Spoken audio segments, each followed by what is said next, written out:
Hi,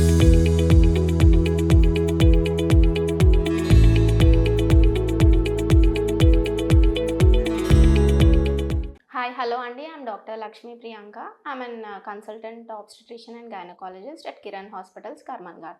ఇవాళ మనం ovulation అంటే ఏంటి, ఓవ్యులేషన్ ఎప్పుడైతే ప్రెగ్నెన్సీ వచ్చే ఛాన్సెస్ ఉంటాయి, అది ఎప్పుడు క్యాల్కులేట్ చేసుకోవాలి, ఎలా క్యాల్కులేట్ చేసుకోవాలి అనేది తెలుసుకుందాం. ఇదంతా తెలుసుకునే ముందు ఫస్ట్ ప్రెగ్నెన్సీ ఎలా వస్తుంది అనేది తెలుసుకుందాం. సో ఇది యూట్రస్ అండి, అంటే గర్భాశయం. ఇవి ఓవరీస్, అండాశయం. వీటిని కనెక్టింగ్ ట్యూబ్స్ ఉంటాయన్నమాట. సో ఓవ్యులేషన్ అంటే ఈ అండాశయం నుంచి ఎగ్ రిలీజ్ అయ్యేదాన్ని ఓవ్యులేషన్ అంటాం. సో ఈ ఎగ్ రిలీజ్ అయినప్పుడు ఇది ట్యూబ్లోకి వస్తుంది. సో కింద నుంచి భార్యాభర్త కలిసినప్పుడు స్పర్మ్ అనేది పైకి స్విమ్ చేసి ట్యూబ్లోకి వచ్చి మన ఎగ్ తోటి కలిసినప్పుడు ఫర్టిలైజేషన్ అయ్యి ఎంబ్రియో ఫామ్ అయ్యి అది యూట్రస్కి అతుక్కుంటుంది అనమాట ఈ భాగంలో. సో ఇదంతా ప్రాపర్గా జరిగినప్పుడే ప్రెగ్నెన్సీ వస్తుంది. సో ఓవ్యులేషన్ అనేది ఎప్పుడు అవుతుంది? సో ఓవ్యులేషన్ అనేది మంత్లీ వన్స్ అవుతుంది. ఇది ఎప్పుడు అవుతుంది అంటే ఆన్ ద 14th డే. అంటే ప్రాపర్గా మన సైకిల్ లెంత్ అనేది మనకు తెలియాలి. దీన్ని క్యాల్కులేట్ చేసుకోవడానికి మీరు పీరియడ్స్ ఎప్పుడు వస్తున్నాయి అనేది ఒక 3 months పాటు అబ్జర్వ్ చేస్తూ ఉండాలి. సో ఫస్ట్ మనకి పీరియడ్ అంటే బ్లీడింగ్ అయినది ఫస్ట్ డే అనమాట. సో మళ్ళీ మనకి నెక్స్ట్ పీరియడ్లో ఫస్ట్ బ్లీడింగ్ ఎప్పుడు అవుతుందో ఈ బ్లీడింగ్కి ఆ బ్లీడింగ్కి మధ్యలో ఉన్న gap is the length of your menstrual cycle. So ఇది యావరేజ్గా 3 months మనం కంటిన్యూస్గా ప్రాపర్గా అబ్జర్వ్ చేస్తే మనకి మన సైకిల్ లెంత్ అనేది కరెక్ట్గా తెలుస్తుంది. ఇది ఫిజియోలాజికల్ మెకానిజం కాబట్టి కరెక్ట్గా డే టు డే అవ్వదు. సో 3 months పాటు మనం అబ్జర్వ్ చేస్తే మన సైకిల్ లెంత్ అనేది మనకు అర్థమవుతుంది. సో ఫర్ సపోజ్ మీకు January 1st పీరియడ్ వచ్చింది. సో నెక్స్ట్ మీకు Feb 1st వస్తుంటే then first cycle length is 31 days. So అట్లా 2-3 months క్యాల్కులేట్ చేసుకొని దీని యావరేజ్ తీసుకుంటే అది ఎన్ని డేసో అది మీ cycle length. So for suppose మీది 28 days సైకిల్ ఉంది. సో అట్లాంటప్పుడు ఓవమ్ అనేది ఎప్పుడు రిలీజ్ అవుతుంది అంటే ఎగ్ అనేది ఎప్పుడు రిలీజ్ అవుతుంది అంటే ఆన్ ద 14th day.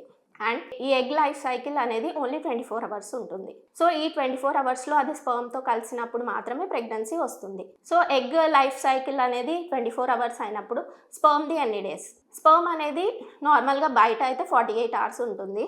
ఈ భార్యాభర్త కలిసినప్పుడు స్పర్మ్ అనేది వెజైనాలోకి ఎంటర్ అవుతుంది. ఫ్రమ్ ద వెజైనా ఇది సర్విక్స్ లోపలికి ఎంటర్ అవుతుంది. ఈ సర్విక్స్లో it can stay for 3 days. So ఈ 3 days మనం ఎగ్ రిలీజ్ అయిన 3 days ముందు అండ్ 1 day తర్వాత వరకు మనకి ఫర్టిలైజేషన్ అయ్యే ఛాన్సెస్ ఉంటాయి. ఫర్ సపోజ్ 28 days సైకిల్లో మీకు ఎగ్ రిలీజ్ అయ్యేది 14th day. సో ఎన్ని డేస్ కలిసి ఉండాలి అంటే 4 days ముందుకి, అంటే day 10 to day 16th. 14th తర్వాత ఒక 2 days, ఎందుకంటే ఎగ్ లైఫ్ సైకిల్ అనేది 24 hours మాత్రమే. So for 28 days of cycle day 10 to day 15 కలిసి alternate day or continuously you have to be together. So for suppose 30 days cycle ఉంది. అలాంటప్పుడు మనం egg release అనేది ఎప్పుడు ఏ డే రోజు అవుతుంది తెలుసుకోవాలి అంటే you have to do 30 - 14 days. అలా అయితే 16 వస్తుంది. So on the day 16 egg will be released.